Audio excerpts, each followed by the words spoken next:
Welcome to Choices. My name is Cameron Moffatt and I'll be the host tonight for the show. We often wonder when we go into a health food store who's controlling the supplements that we're buying, who's actually giving us the advice, and how do we as consumers know that the advice we're getting is correct.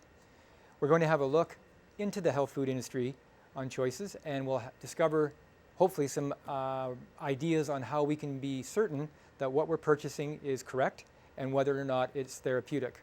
I'd like to introduce Bruce Reid, co-owner, founder, and the owner of the Vitamin Shop here in Victoria. Thank you, Cameron. Thank you for coming on the show. Thank you. You've been sitting on the board of the Health Food Association for about 10 years as one of the directors. Well, I did back in the 90s. I did that stint back in the 90s at a time when we were trying to legitimize our industry. It was a very important time for our industry at that time because we didn't have any category that we were recognized in, and we had to get had to get our act together and have a natural product designation as a subset of drugs. So that's what we ended up doing. So previous to that, it was very unregulated. Seat of the pants. Okay. It was either a food or it was a drug, and it was really neither. Right. And now, though, it's become much more legitimate. We have a natural health product category. We have product identification numbers.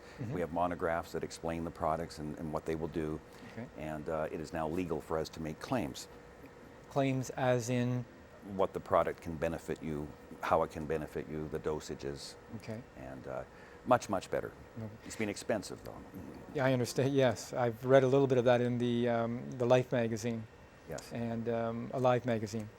So tell me a little bit about what the consumer can expect, Bruce, when they go into a health food store and buy a supplement. What would be the best available training that the staff could have? Well, the Canadian Health Food Association has a course that trains people who want to be in the industry as certified product advisors, and it's specifically geared to give the kind of advice and information that you would want to get in a health food store or a vitamin store. And I think my philosophy is that we like to be a dispensary. We don't want to take people's health issues too far because this town and many others has so many good professionals that we can send people to. And so I prefer to be a dispensary, but we still have at least a dozen certified product advisors to deal with people that want to go a little further. Okay. You also mentioned before the show you have herbalists. We have a certified herbalist as our floor manager. Okay. Wonderful. Now, can any person walking into a health food store here in Victoria find that level of training in all the stores? How does your store compare to other in the... I think that, Victoria is such a professional town. I mean, more people in Victoria take nutritional supplements than anywhere else in North America. I mean, the city is very orientated towards prevention and innovative health therapies. I think that usually when someone that we like comes in and we hire them, if they stay 6 months, we suggest that they take the course. Okay. And we pay for the course and they stay on and hopefully have a long career. Yes, of course. With the vitamin shop. So let's talk a little bit about the ingredients. I did a little bit of research before you came on the show, and it turns out what I'm reading is that a lot of the ingredients now are coming out of China, India, Turkey, and Mexico. Yes. Are they safe? Well, so much has changed, Cameron. When I started in 1984, most of the tocopherols and vitamin E came from the Eastman division of Eastman Kodak. Well, Kodak is gone now. Yes. It was a byproduct of monofilament film, and that's all over. So that's completely different. Ascorbates usually came from cornstarch from the Corn Belt in the United States, but all they do now in the Corn Belt is make corn for ethanol. Right. So we've had to go all over the world now to procure the raw materials that you make the supplements with. So it's really important now that the manufacturers that we deal with have mass spectrographs and absolutely mass spec everything. Okay. And it's a godsend that these machines are much more available and less expensive now, because you have to not only check to see what's in the product is supposed to, what's supposed to be in the product is in the product. Right. You got to check for contaminants. Okay. And so every product will have a scan done? Every product. So can the consumer walk in and actually ask for evidence of that? If they wanted to, could they They could. I would say that most of the suppliers that I deal with would invite you over to see their facility Okay. if you wanted. They might not take you in the lab, but they would certainly, show you enough to convince you. But could the consumer actually get a report of, not to actually see the actual, the graph itself, but to actually see the report of the ingredients that are in there, I think that most of them would provide that for you. if you asked? Okay. Yeah. All right. So then as long as something has a product number, you can be assured that it's been tested fairly rigorously. Fairly rigorously. I mean, I think some companies are better than others, and we only deal with the ones that we know are the best. Okay. And I think it's because spectrographs are expensive machines. Sure. Sure. But the companies that I deal with are very, very careful that way. Okay. How do you figure that out?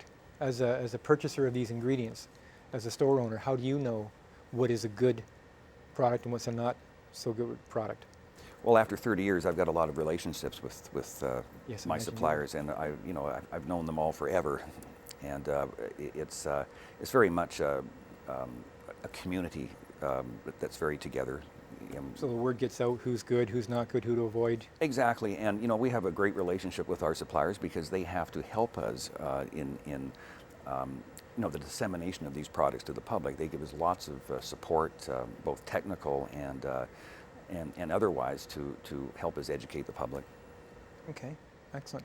So I was also reading that the health food industry is growing on an average of 6% per year.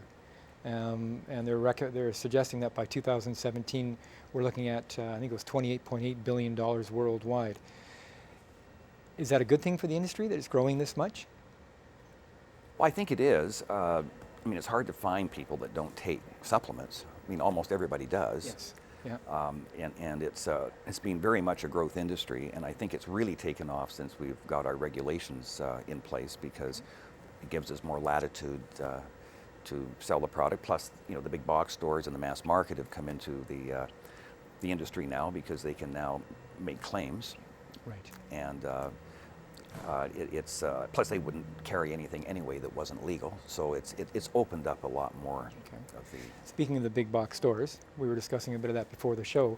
How has that impacted on your store? Has that been obviously a bit of a challenge, I would assume? It is a bit of a challenge, and it's a bit hard to accept because we educate the public on new products, and then when that product reaches what we call a commodity level of sales, sure enough, it goes out to the box stores and to the mass market. Okay. So we feel like we run on the treadmill to Introduce it. to introduce it and educate the public, and then we lose it.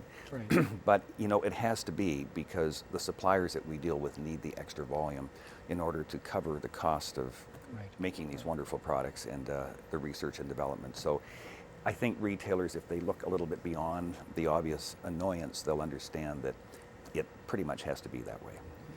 And like you've mentioned a moment ago, you don't have the expertise on the floor at Costco or Walmart that you would in your store or any of the other stores in the city that are certifying their staff. And that's quite valuable. Well, it is valuable. I mean, you have to know what you want to go to a mass market store, because you won't get it. any advice. I was mentioning to Bruce earlier, I had a lady come into my office that with digestive conditions that I could not figure out what was going on. And it wasn't until I actually had her bring her supplements in, and she had quite a large container of fish oils that had gone rancid because she'd had them so long. There's the disadvantage of buying the large packaging of any vitamin, and that was actually the problem she was having with her digestive system. Something that was supposed to be helping her was actually making her sick. Yeah, So- it's and they have good datings on them too, so she must have had that a long time. I think they were outdated now that you mention it, and they weren't kept in the fridge, so that's an issue. I'd like to ask you a little bit about probiotics. I know a lot of people right now are on probiotics. There seems to be this increased need to be on probiotics, and I'm not quite sure as a practitioner what that is. I have an idea, but I'm not sure yet. How important is it that probiotics are refrigerated? Well, it depends on what kind of probiotic. You can have temperature stable probiotic that don't have to be refrigerated, Okay. and they're great to travel with because you need them when you travel for sure. Mm-hmm. Other probiotics should definitely be refrigerated. Okay. But the potencies are so high now, it's really kind of changed that necessity a little bit. Yeah, the 100 billion, that was never around No, 8 years ago. no. You look at the little capsule and you think 100 billion. And they work. And they do work, yes. That's what I'm finding as a practitioner, that some people have to be on them all the time. Do you have any theories on that? Well, with antibiotic use in Europe, it's been common practice for 30 years to administer an antibiotic along with a probiotic because yeast infections are rampant. If you Yes. Antibiotics are indiscriminate; they kill everything, and you want to inject that positive bacteria back into your bowel. I think the other reason is that a lot of people believe that all disease starts in the gut and the bowel, and you want to make sure that in this modern lifestyle that you've got the right balance of positive bacteria. Right, exactly. So human-sourced probiotics versus bovine and porcine. Any thoughts on which ones are better or which ones are appropriate? Don't really have too much of a thought on that. Okay. We deal with either Roselle or some other very established companies that put out great products. Okay. And the research is showing that they work regardless of whether... I think it's a preference thing. I think they work either way. Okay, because human source is much more expensive to get. Yeah, I mean, I'm totally supportive of both. Right, but, right. Okay. But all right. it's much more expensive. It is much more expensive, Yeah. yes. And I've noticed in my work, some people respond better to one or the other, and I have no idea as to yet why somebody would have internally would have a preference. Yeah, every individual is so different. And they what works for one person doesn't work for another. So Sure. And that comes back again to having people on the floor that have the ability to, when a practitioner sends somebody in for something, to make an appropriate decision of some kind as to what they need, whether they need one or the other. Well, yes. Most practitioners that send people to the store are usually very specific about what they want. What they want. And we respect that. Okay, great. Okay, folks, we're going to take a bit of a break, and when we come back, Bruce and I are going to discuss the regulations around the health food industry.